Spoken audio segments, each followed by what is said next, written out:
Bonjour et bienvenue, bien-aimés, chers frères et sœurs et chers amis.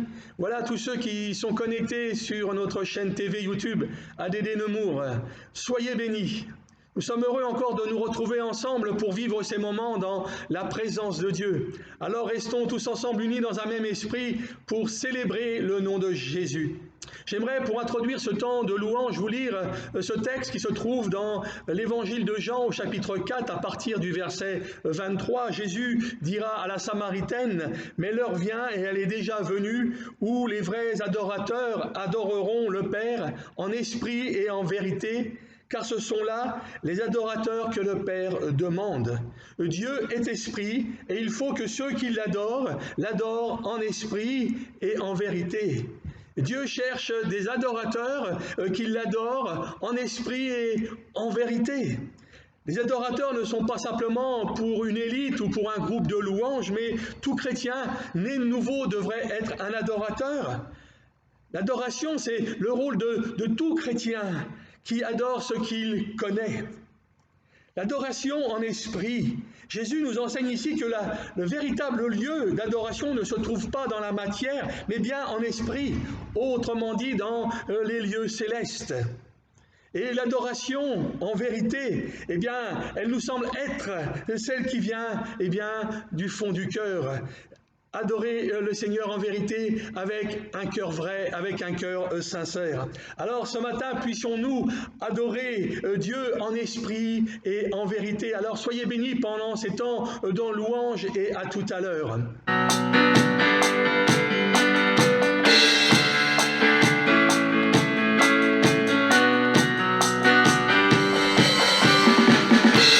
Nous voulons voir Jésus élevé comme un étendard sur ce pays, pour montrer à tous la vérité et le chemin vers le ciel.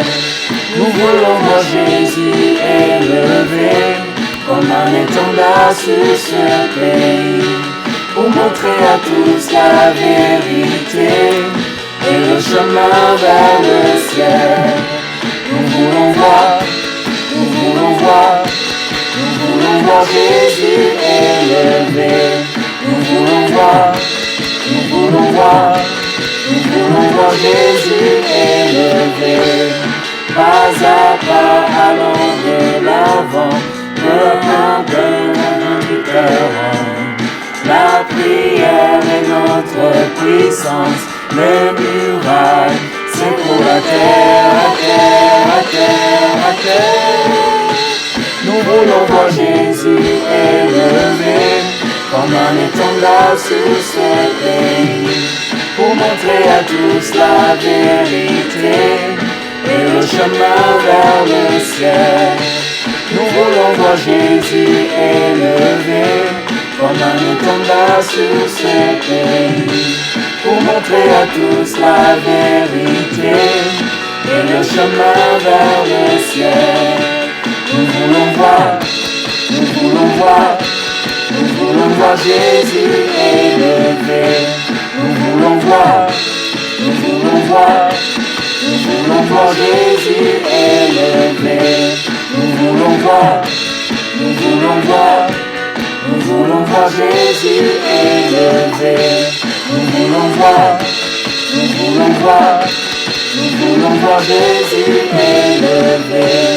Pas à pas allons de l'avant, cœur à cœur indifférent. La prière est notre puissance, les murailles, c'est pour la terre. Nous voulons voir Jésus élevé comme un étendard sur ce pays, pour montrer à tous la vérité et le chemin vers le ciel. Nous voulons voir Jésus élevé comme un étendard sur ce pays, pour montrer à tous la vérité et le chemin vers le ciel. Nous voulons voir Jésus élevé. Nous voulons voir Jésus élevé. voir, nous voulons voir Jésus élevé. Nous voulons voir, nous voulons voir, nous voulons voir Jésus élevé. Alléluia. Alléluia. Il est exalté.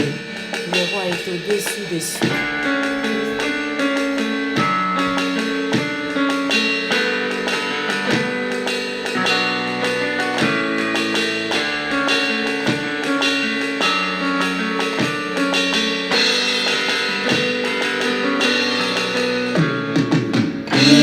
Exalté, le roi est au-dessus des cieux. Je veux le louer, il est élevé à jamais, exalté et je loue son saint nom.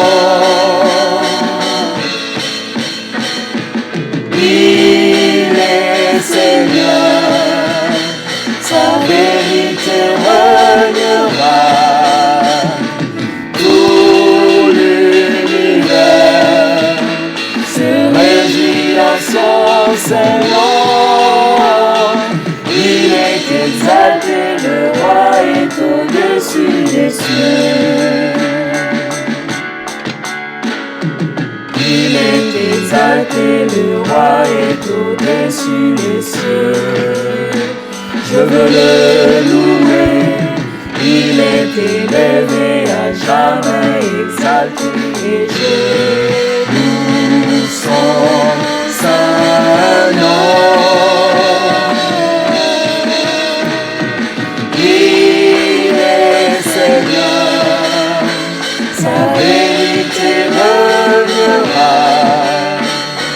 Tout l'univers se réjouit en son Seigneur. Il est exalté, le roi est au-dessus des cieux. Il est exalté, le roi est au-dessus des cieux. Je veux le louer, il est élevé à jamais, exalté et je loue son saint nom. Il est Seigneur, sa vérité régnera. Tout l'univers se réjouit en son saint nom. Il est exalté, le roi est au-dessus des cieux. Il est Seigneur, sa vérité régnera. Tout l'univers se réjouit en son Seigneur. Il est exalté, le roi est au-dessus des cieux. Il est exalté, le roi est au-dessus des cieux.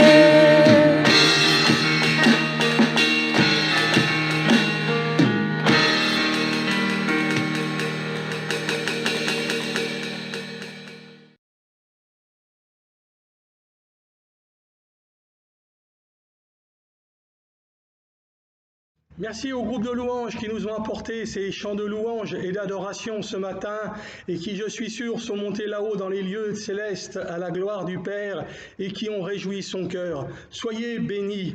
Avant de vous apporter la prédication de la parole de Dieu, j'aimerais faire quelques annonces comme je le fais chaque dimanche. Tout d'abord, je voudrais remercier au nom de l'Église tous ceux et celles qui soutiennent financièrement l'œuvre de Dieu à Nemours pendant ces temps de pandémie.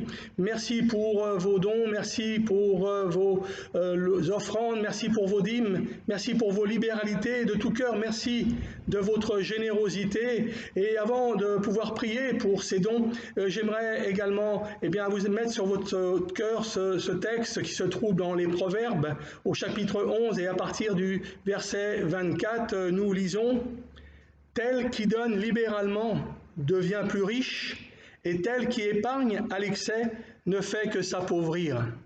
L'âme bienfaisante sera rassasiée, et celui qui arrose sera lui-même arrosé.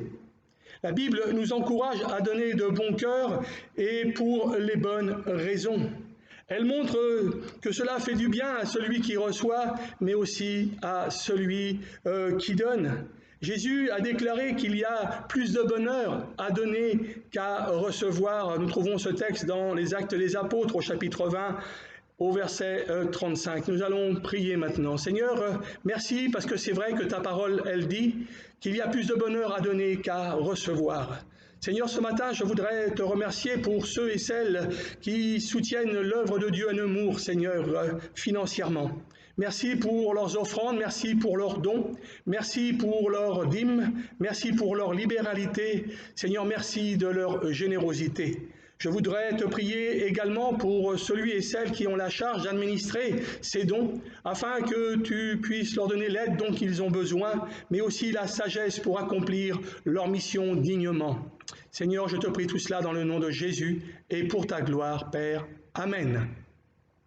Voilà, continuons à manifester aussi l'amour fraternel, continuons aussi à nous appeler, à nous téléphoner, à utiliser les réseaux aussi, c'est important, WhatsApp et puis autres, tout naturellement. Et puis n'oublions pas de prier aussi pour nos frères, nos sœurs, aussi tous nos bien-aimés qui ont besoin d'être portés dans la prière dans ces temps, pour ceux qui sont dans la souffrance, ceux qui sont dans la maladie, ceux qui sont peut-être dans la solitude, qui sont découragés, qui sont abattus, peut-être qui recherchent la face de Dieu et qui ont besoin d'entendre une parole qui vienne de la part de Dieu. Voilà ceux qui peut-être ont besoin de trouver un travail, pour ceux qui ont perdu leur emploi, c'est pas simple, c'est pas facile. Voilà, pour ceux qui ont des soucis, qui portent des fardeaux parfois. Voilà, continuons vraiment à prier pour nos frères et sœurs afin de les porter dans la prière. Ne les oublions pas combien que c'est important, frères et sœurs. Pour notre réunion de prière, eh bien, je vous donne rendez-vous mercredi 8 juillet sur Zoom par visioconférence, et combien on est toujours heureux de nous retrouver en visioconférence, combien on est heureux de partager la parole de Dieu, de pouvoir prendre des nouvelles des uns des autres, de pouvoir prier les uns pour les autres aussi, et de pouvoir intercéder pour tous ces sujets innombrables aujourd'hui qui sont là pour que nous puissions voir la gloire de Dieu se manifester. Pour ceux et celles aussi qui ont besoin d'un soutien, d'une aide, parfois je sais que pour ceux qui sont seuls à la maison, pour ceux peut-être qui ont des problèmes, des difficultés, vous pouvez m'appeler ou vous pouvez appeler mon épouse Teresa. Nous nous tenons à votre disposition. Voilà, nous voulons aussi être en bénédiction pour vous. Voilà ce matin, je voudrais, ces annonces que je voulais vous apporter, que Dieu vous bénisse et puis que Dieu nous aide à travers ce temps qui bientôt va se terminer. Je voudrais ce matin vous parler de la communion fraternelle et de ses effets. Bien évidemment, nous ne pourrons pas tout développer sur ce thème, mais nous allons déjà voir l'essentiel. Le thème de la prédication ce matin s'intitule la bénédiction dans l'unité, et nous pourrons nous appuyer avec ce texte de base qui se trouve dans les psaumes au chapitre 133 à partir du verset 1. Nous lisons: « Voici, ô qu'il est agréable, qu'il est doux pour les frères de demeurer ensemble. » Je rajouterai également aussi les sœurs pour ne pas les oublier. « C'est comme l'huile précieuse qui, répandue sur la tête, descend sur la barbe d'Aaron, qui descend sur le bord de ses vêtements. C'est comme la rosée de l'Hermon qui descend sur les montagnes de Sion. Car c'est là que l'Éternel envoie la bénédiction, la vie pour l'éternité. » Voilà, prions maintenant. Seigneur, merci encore pour ta parole. Seigneur, merci parce que tu veilles sur ta parole pour qu'elle s'accomplisse. Merci parce que ta parole, Seigneur, ne reviendra pas à toi sans effet, sans avoir accompli ta volonté. Donne-nous de serrer ta parole, Seigneur, dans nos cœurs afin de ne pas pécher contre toi. Seigneur, que ce matin, cette parole puisse encore nous encourager, puisse nous fortifier dans notre foi. Seigneur, que nous ne soyons pas des auditeurs oublieux, mais de ceux qui mettent ta parole en pratique. Seigneur, je veux vraiment te demander ton aide, Seigneur, pour développer ce thème. Ce matin, j'ai besoin de l'onction de ton esprit. Je t'ai prié dans le nom de Jésus et pour ta gloire, Père. Amen.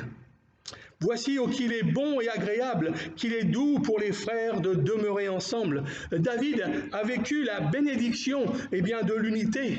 Quand nous marchons ensemble, il y a une vie de bénédiction, d'unité. La vie coule. Dieu bénit l'Église qui est unie. Alors je voudrais développer 5 points à travers ce texte que nous avons lu tout à l'heure. Le premier point, c'est l'unité dans le cœur de Dieu. Et nous la voyons à la création de Dieu où il dit « Faisons l'homme à notre image ». La conjugaison du verbe nous fait comprendre que Dieu n'était pas seul quand il a créé l'homme. Il y avait une autre personne qui était avec lui. C'était Jésus. Et la Bible dit dans la Genèse 1 qu'au début de la création, le Saint-Esprit se mouvait au-dessus des eaux.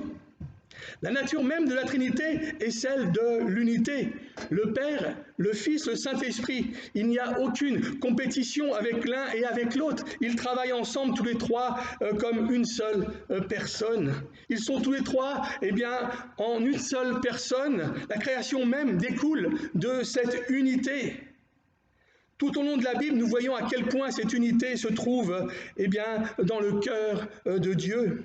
Jésus dira à ses disciples dans l'évangile de Jean, au chapitre 15 et verset 12, « C'est ici mon commandement, aimez-vous les uns les autres comme je vous ai aimés. » Jésus priera avant la crucifixion dans Jean chapitre 17, verset 20, « Ce n'est pas pour eux seulement que je prie, mais encore pour ceux qui croiront en moi par leur parole, afin que tous soient un, comme toi, Père, tu es en moi, et comme je suis en toi, afin qu'eux aussi soient un en nous, pour que le monde croie que tu m'as envoyé. » À la croix, il donnera sa vie pour réconcilier Dieu avec l'homme. C'est un travail d'unité, de réconciliation. Éphésiens chapitre 2, verset 14, « Car il est notre paix.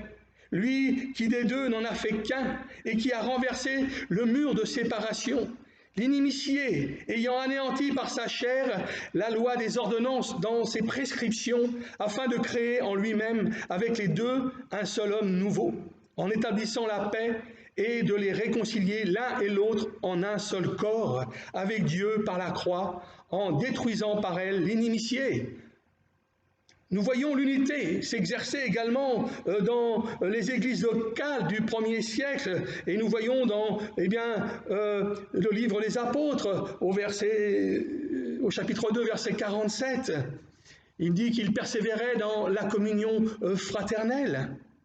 Le Saint-Esprit inspirera aussi l'apôtre Paul dans les épîtres aux églises, les uns les autres. Et nous voyons divers textes, par exemple Romains chapitre 12, verset 16, où il dira « Ayez les mêmes sentiments les uns envers les autres ». Éphésiens chapitre 4 et verset 32 nous dit « Soyez bons les uns envers les autres ». Dans Colossiens chapitre 3 et verset 13, il nous est dit encore « Supportez-vous les uns les autres ». Galates 6, 2, « Portez les fardeaux les uns des autres ». 1 Thessaloniciens chapitre 4 et verset 18, « Consolez-vous les uns les autres ». Il y aurait beaucoup à dire sur tous ces textes à développer, mais nous n'aurons pas le temps ce matin. Le Saint-Esprit inspirera également l'auteur de l'épître aux Hébreux. Dans l'Hébreux chapitre 10 verset 24, il nous est dit « Veillons les uns sur les autres pour nous exciter à la charité et aux bonnes œuvres ». Par exemple, dans l'épître de Jacques, chapitre 4 et verset 11, nous lirons, ne parlez point mal les uns des autres. Dans l'épître de 1 Pierre, chapitre 1 et verset 22, aimez-vous ardemment les uns les autres de tout votre cœur. Nous voyons ici dans l'Ancien Testament et le Nouveau Testament que l'unité était dans le cœur de Dieu. L'unité n'est pas le compromis, mais nous pouvons nous unir avec tous ceux qui sont authentiquement nés de nouveau et avoir de l'amour pour ce dont nous partageons pas les points de vue, sans pour autant faire des compromis. Restons nous-mêmes, préservons ce que nous avons reçu de Dieu.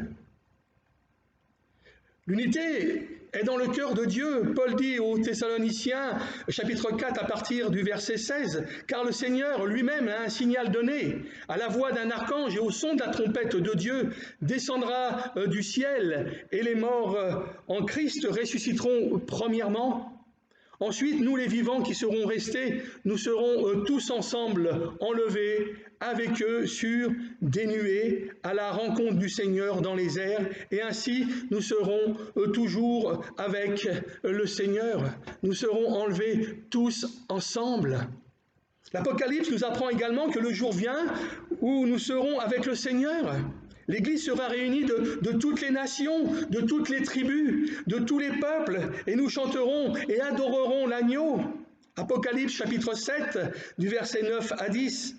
Après cela, je regardais et voici, il y avait une grande foule que personne ne pouvait compter, de toute nation, de toute tribu, de tout peuple et de toute langue. Ils se tenaient devant le trône et devant l'agneau, revêtus de robes blanches et de palmes dans leurs mains. Et ils criaient d'une voix forte en disant, « Le salut est à notre Dieu qui est assis sur le trône et à l'agneau. » L'unité doit commencer sur terre, l'unité doit commencer dans notre cœur. Et lorsque nous sommes unis, alors nous pouvons goûter déjà à l'atmosphère céleste, à l'atmosphère du ciel, là où que, nous serons tous ensemble. Le deuxième point, eh bien, c'est demeurer ensemble. Nous avons vu que l'unité du Père est dans le cœur de Dieu. Eh bien, là, nous allons voir, eh bien, demeurer ensemble. C'est le deuxième point. La communion fraternelle a été pleinement manifestée par les premiers chrétiens. Ils éprouvaient eh bien, le besoin de se retrouver tous ensemble. Est-ce que nous retrouvons aussi cela dans nos églises? Est-ce que nous avons, eh bien, nous éprouvons eh bien, ce besoin de pouvoir nous retrouver ensemble pour partager la communion fraternelle? Dans Actes 2, 41, nous l'avons lu tout à l'heure, ils persévéraient dans l'enseignement des apôtres, dans la communion fraternelle, dans les prières et aussi dans la Sainte Seine. Dans Actes 2, 44, il nous est dit que tous ceux qui croyaient étaient dans le même lieu. Et Actes 2, 46 nous dit, ils étaient chaque jour tous ensemble, eh bien assidus ensemble. Ils la pratiquaient en persévérant, ils croyaient, ils faisaient sûrement des efforts aussi. Peut-être qu'il y avait des personnes dans l'Église qui n'arrivaient pas à supporter, mais ils étaient eh bien, obéissants à la parole de Dieu. Ils étaient vraiment attachés à ce que Dieu avait laissé dans ses directions. Malheureusement, eh bien, cette communion manque de nos jours dans nos églises. Malheureusement, nous avons besoin, frères et sœurs, de revenir vraiment à cette communion fraternelle. Vous savez, les Actes 2.42, c'est vraiment les 4 pieds où que l'Église a commencé. Ils persévéraient dans l'enseignement des apôtres, eh bien dans la parole de Dieu, ils persévéraient dans la communion fraternelle, dans les prières et aussi dans la Sainte Seine. Et là, l'Église s'est développée et elle a grandi. Et aujourd'hui, nous devons eh bien, nous asseoir, les églises doivent s'asseoir sur ces 4 piliers et développer vraiment tout ce que le Seigneur eh bien, nous a laissé comme enseignement. Nous devons persévérer, nous devons aller de l'avant, nous devons faire des efforts, nous devons nous rassembler, nous devons être tous ensemble. Le but de la communion fraternelle est de nous retrouver ensemble, parce qu'ensemble, nous pouvons prier, il y a un chant pour cela. Ensemble, nous pouvons eh bien, partager nos fardeaux, nous pouvons nous exhorter, nous pouvons nous édifier, nous pouvons nous encourager, nous pouvons vivre des moments merveilleux les uns avec les autres. Aujourd'hui, Dieu souhaite que nous apprenions à vivre ensemble, que nous nous aimions d'un amour fraternel. C'est pas toujours facile de cohabiter les uns avec les autres. La communion fraternelle est le fruit du Saint-Esprit, mais aussi l'œuvre eh bien, de notre persévérance Nous avons toujours besoin d'aller toujours plus loin, de faire toujours des efforts et de vraiment de nous efforcer, comme nous dit la parole de Dieu, eh bien de conserver l'unité de l'esprit par les liens de la paix. Alors le Saint-Esprit eh bien inspirera cette communion fraternelle et la développera dans nos églises si nous faisons des efforts nécessaires pour la rechercher et aussi la préserver. Parce qu'il y a une chose qu'il faut savoir, c'est que Satan n'aime pas tellement la communion fraternelle. Parce que la Bible dit que là où deux sont assemblés au nom de Jésus, eh bien, il est au milieu de nous. Quand nous sommes unis tous dans un même esprit, quand nous prions ensemble, quand nous intercédons, alors nous sommes plus forts. Dieu agit. Nous faisons bouger le bras de Dieu. Il y a des miracles, il y a des prodiges, il y a des guérisons. Alors ne voulez-vous pas vivre cette communion fraternelle ? Peut-être que vous l'avez abandonné, mais il n'est jamais trop tard. Être ensemble procure non seulement le bonheur aux enfants de Dieu, mais aussi attire la faveur de Dieu, les bénédictions et ses grâces sur nous, ses grâces eh bien, dans nos assemblées, ses grâces aussi dans nos vies, dans nos foyers. Et Dieu ajoute à l'Église ceux qui sont sauvés. C'est merveilleux de vivre la communion fraternelle et nous réjouissons également le cœur du Père. Dieu nous voit ses enfants qui sont unis. Et bien évidemment que l'esprit d'unité, combien il est important dans l'Église, mais il y a aussi parfois un esprit de division. Et c'est cela que Satan cherche à faire, c'est diviser eh bien, les familles, diviser les couples, diviser les églises. Voilà pour eh bien, mettre toutes les chances de son côté, détruire l'œuvre de Dieu. Le troisième point, c'est le Saint-Esprit qui est la source de bénédiction et d'unité. Dans le verset 1, nous lisons, c'est comme l'huile précieuse qui, répandue sur la tête, descend sur la barbe d'Aaron, qui descend sur le bord de ses vêtements. L'huile précieuse qui représente l'onction du Saint-Esprit. Voilà, l'onction du Saint-Esprit aussi est dans la communion fraternelle. L'Exode, chapitre 29, verset 4, nous lisons « Tu feras avancer Aaron et ses fils vers l'entrée de la tente d'assignation, et tu les laveras avec de l'eau. Tu prendras les vêtements, tu revêtiras Aaron de la tunique, de la robe, de l'éphod et du pectoral, et tu mettras sur lui la ceinture de l'éphod. Tu poseras la tiare sur sa tête, et tu placeras le diadème de sainteté sur la tiare. Tu prendras l'huile d'onction et tu en répandras sur sa tête et tu l'oindras. » Un peu plus loin, dans le chapitre 30 de Exode, il nous est dit, au verset 23, « Prends des meilleurs aromates, 500 cycles de myrte, de celles qui coulent d'elles-mêmes, la moitié, soit 250 cycles de cinnamome aromatique, 250 cycles de roseau aromatique, 500 cycles de casse selon le cycle du sanctuaire, et un hin d'huile d'olive. Tu feras avec cela une huile pour l'onction sainte, composition de parfum selon l'art du parfumeur. Ce sera l'huile pour l'onction sainte. Tu oindras la tente d'assignation et l'arche du témoignage, la table et tous ses ustensiles, le chandelier et ses ustensiles, l'autel des parfums, l'autel des holocaustes et tous ses ustensiles, la cuve avec sa base. Tu sanctifieras ces choses et elles seront très saintes. Tout ce qui les touchera sera sanctifié.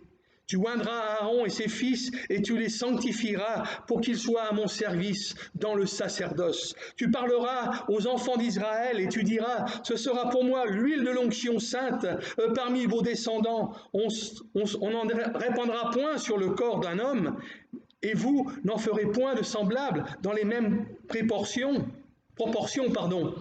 Elle est sainte, et vous la regarderez comme sainte.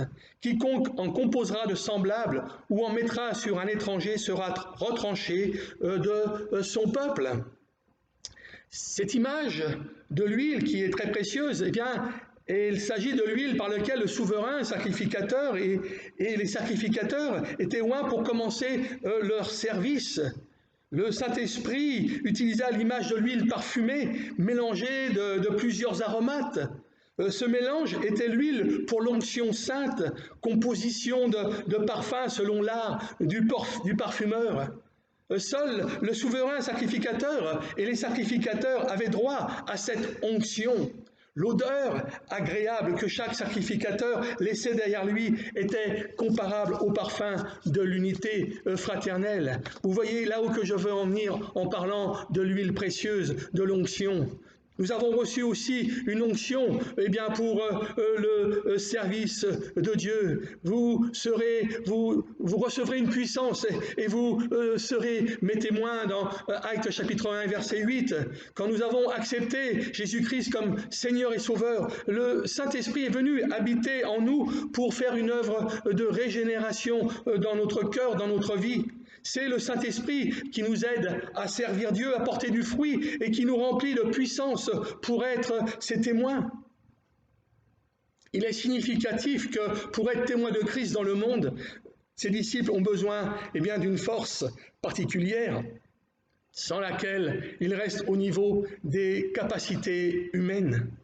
Le Saint-Esprit établit, équipe chaque chrétien selon la volonté de Dieu, avec des dons spirituels et des capacités naturelles mis à la disposition de Dieu. Et nous lirons dans 2 Corinthiens chapitre 2, verset 14, où il nous est dit, Paul dira, « Grâce soit rendue à Dieu qui nous fait toujours triompher en Christ et qui répand par nous en tout lieu l'odeur de sa connaissance. » Nous sommes en effet pour Dieu la bonne odeur de Christ parmi ceux qui sont sauvés et parmi ceux qui périssent, aux uns une odeur de mort, donnant la mort, aux autres une odeur de vie, donnant la vie, et qui est suffisant pour ces choses.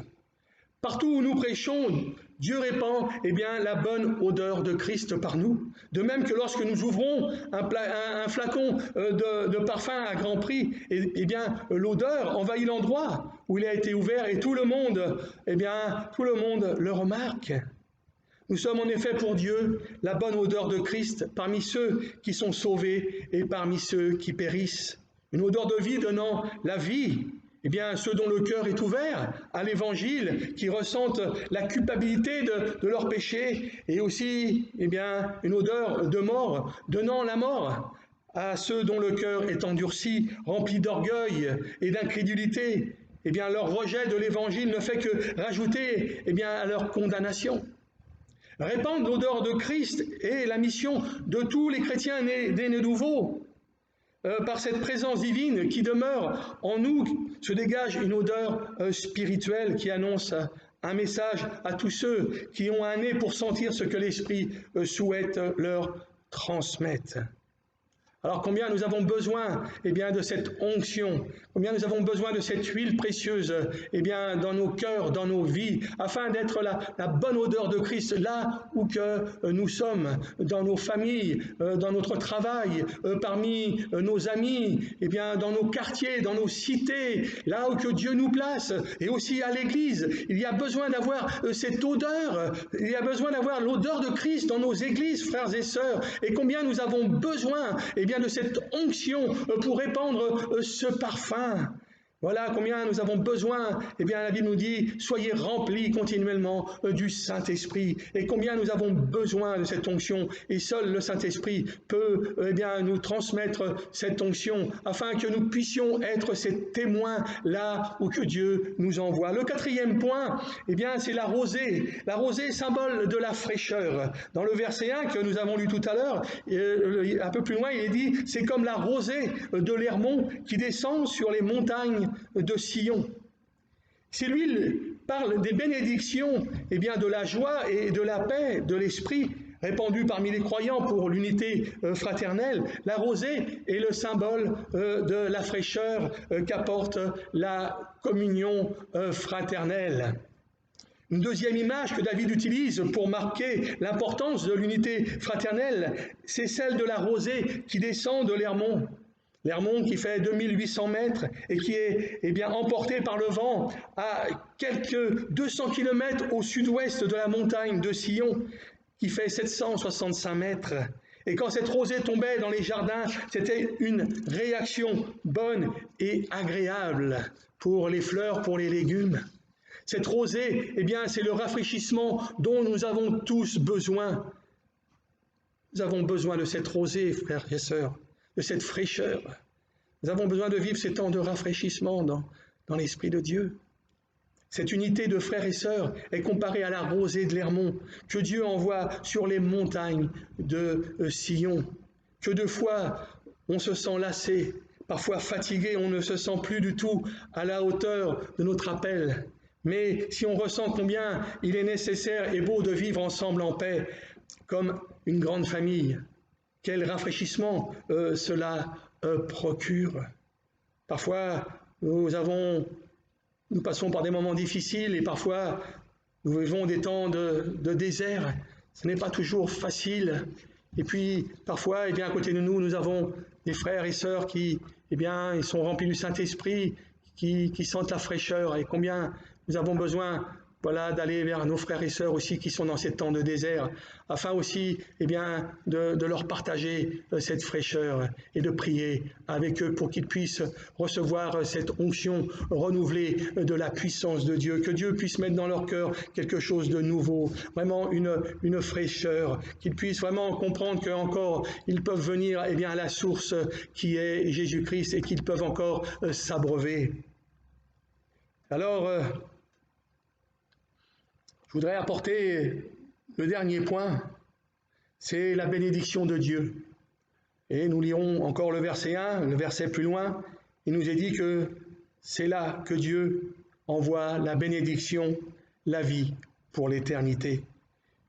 Il n'y a rien de plus beau de voir des frères et des sœurs unis et réunis dans l'amour qui vient de Dieu et qui continuera dans l'éternité. C'est beau de voir des frères et sœurs qui s'aiment.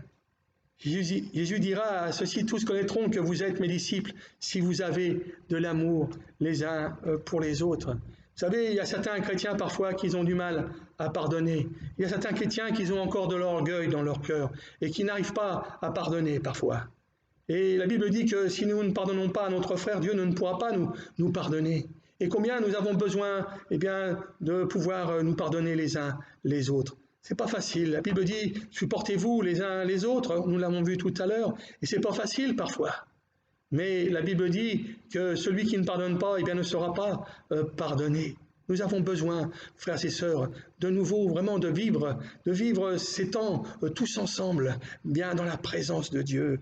Il n'y a pas de personne qui est plus haut que l'un que l'autre. Nous sommes tous à la même stature. Je ne suis pas plus haut que vous. Je suis qu'un serviteur de Dieu. Je suis qu'un homme, qui a été vraiment libéré du péché, mais qui parfois, dans sa nature, ne fait pas toujours les choses parfaitement. Et si parfois je vous ai offensé, si parfois je vous ai fait du mal, je vous ai attristé, je veux encore vous demander pardon ce matin parce que, croyez-moi de tout mon cœur, je ne veux pas faire de mal à qui que ce soit, encore moins au Seigneur, parce que le Seigneur voit tout ce qui se passe encore aujourd'hui. Et combien, frères et sœurs, nous avons besoin de travailler à cela tous ensemble, de prier les uns avec les autres. Et c'est là que nous verrons toutes ces personnes et qui seront touchées par notre affection, par notre amour. Alors, ne négligeons pas, frères et sœurs, la communion fraternelle, parce qu'elle est le deuxième pilier dans les actes des apôtres que nous avons vus tout à l'heure. Deux images de l'huile et la rosée sont indissociables et symbolisent l'esprit et la parole qui sont la bénédiction de Dieu pour son peuple. Il y a maintes et maintes bénédictions dans la parole de Dieu. Vous savez pourquoi parfois nous ne connaissons pas les bénédictions de Dieu? Et parfois c'est parce que nous ne lisons pas la parole de Dieu. Voilà. Nous ne lisons pas la parole de Dieu, nous lisons ce qui nous intéresse. Voilà, quand nous sommes fatigués, découragés, nous allons rechercher un petit peu les versets qui peuvent un petit peu nous revigorer, nous fortifier. Mais nous ne lisons pas la parole de Dieu, nous ne la méditons pas. Nous avons besoin, frères et sœurs, de revenir à l'essentiel. La parole de Dieu, Jésus-Christ fait chair. La parole de Dieu fait chair, pardon. Nous avons besoin de revenir vraiment à la méditation de la parole de Dieu. La Bible dit que celui qui médite la parole de Dieu, il est comme un arbre planté près des courants d'eau. Il donne son fruit en sa saison. Tout ce qu'il fait lui réussit. C'est tellement merveilleux de connaître la parole de Dieu parce qu'elle nous emmène vraiment elle nous emmène loin. Alors, recherchons vraiment, prions avant d'ouvrir la parole de Dieu et dire, Seigneur, bénis ce temps de lecture que je vais faire, que ta parole me parle, que ton Saint-Esprit me parle à travers ta parole. Il y a tellement de bénédictions pour toi. que tu peux t'approprier par la foi encore aujourd'hui. Alors ne négligeons pas. Alors voilà, je vais vous lire un texte qui se trouve dans Deutéronome chapitre 28 à partir du verset 1 et vous allez voir les bénédictions qui sont dans ce texte. Nous n'allons pas pouvoir tout développer, bien évidemment, je vais les lire, mais méditez ce texte et vous allez voir que ces bénédictions sont également pour toi, sont également pour vous, sont également pour l'Église.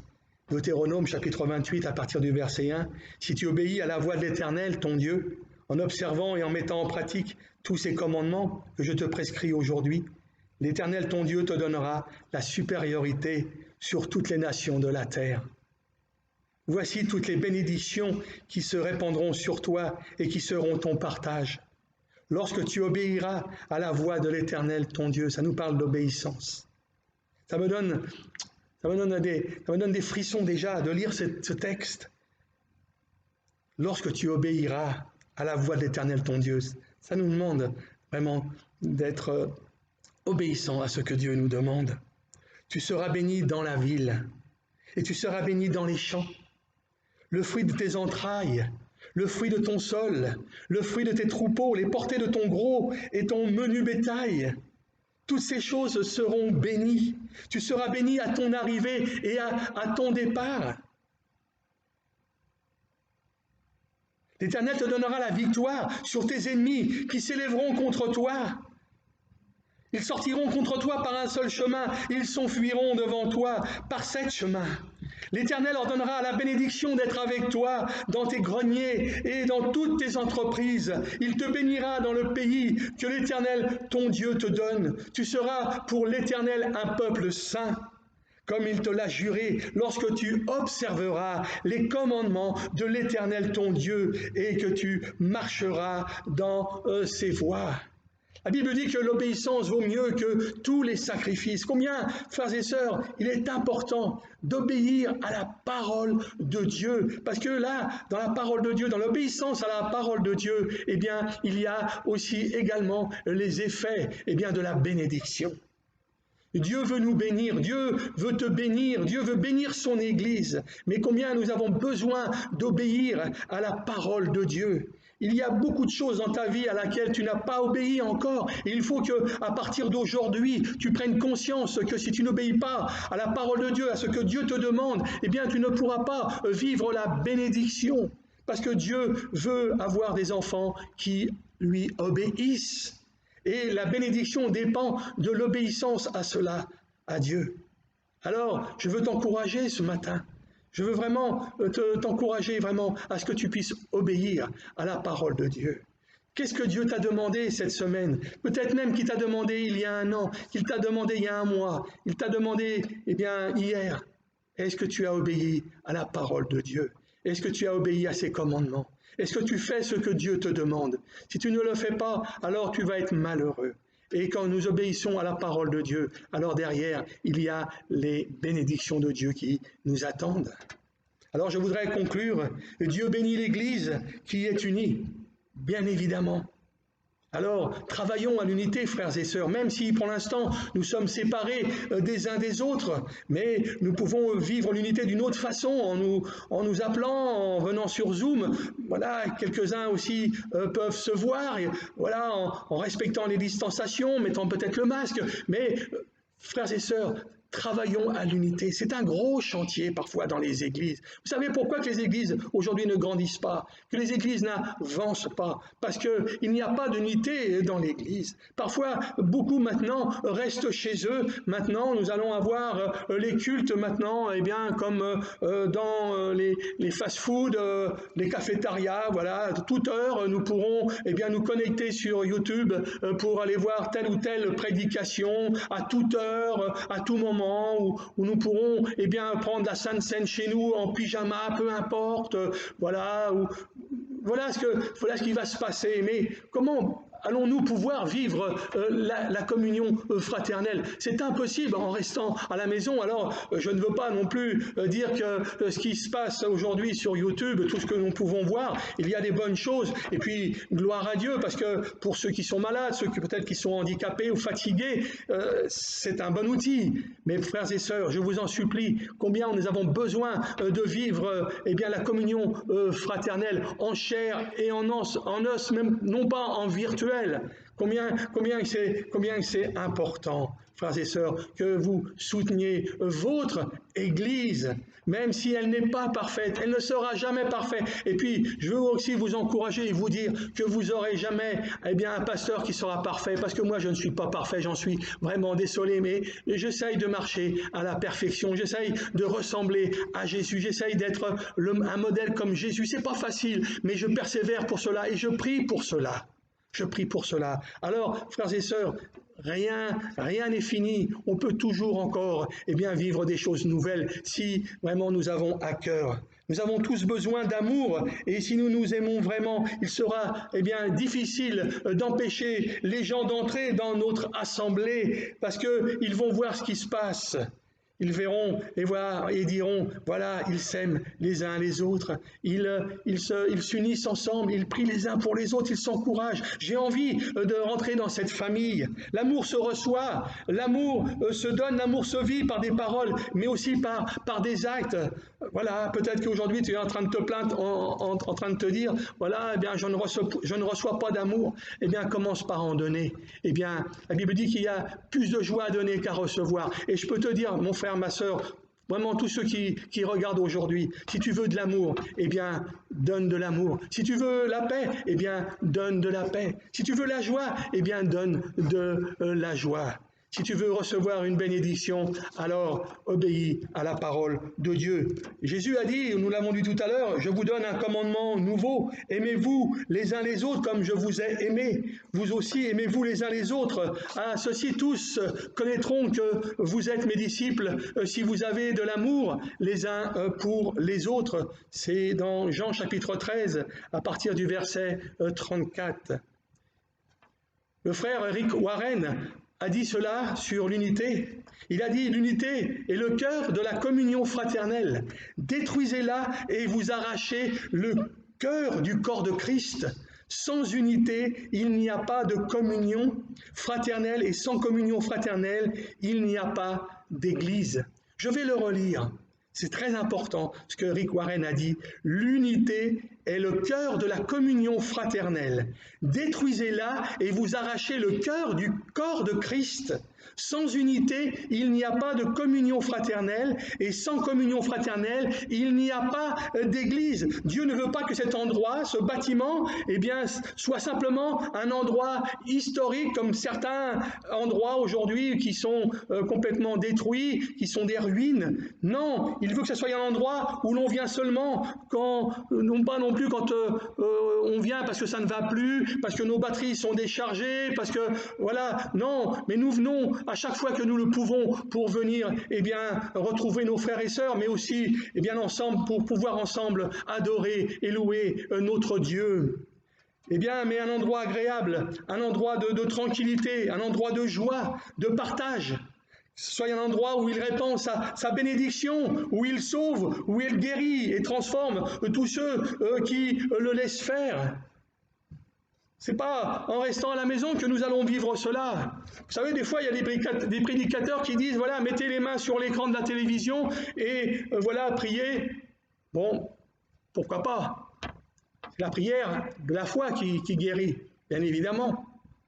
Mais quand nous sommes ensemble, quand nous sommes là dans la communion fraternelle, que nous pouvons prier pour celui qui est affaibli, pour celui qui est fatigué, pour celui qui est malade, nous pouvons lui imposer les mains et ensemble faire la prière de la foi. Et nous pouvons prier pour les miracles, les prodiges, pour les guérisons. Moi j'y crois aujourd'hui. Je crois que notre Dieu est un Dieu des miracles, il est le Dieu des prodiges, il est le Dieu de la guérison. Il est le même hier, aujourd'hui, éternellement. Il est celui qui qui libère, qui sauve et qui guérit. Son bras n'est pas trop court pour accomplir tout cela. Mais bien souvent, parfois, ce qui empêche tout cela, frères et sœurs, c'est le péché qui nous prive de la présence de Dieu et qui nous empêche de voir, eh bien, ses mains, ses bras, ces miracles se faire.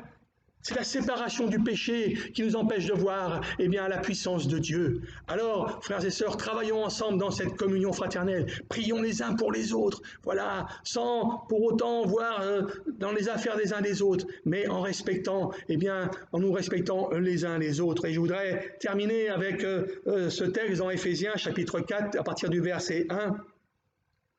Je vous exhorte donc, moi, le prisonnier dans le Seigneur, à marcher d'une manière digne de la vocation qui vous a été adressée, en toute humilité et douceur, avec patience, vous supportant les uns les autres avec charité, vous efforçant de conserver l'unité de l'esprit par les liens de la paix.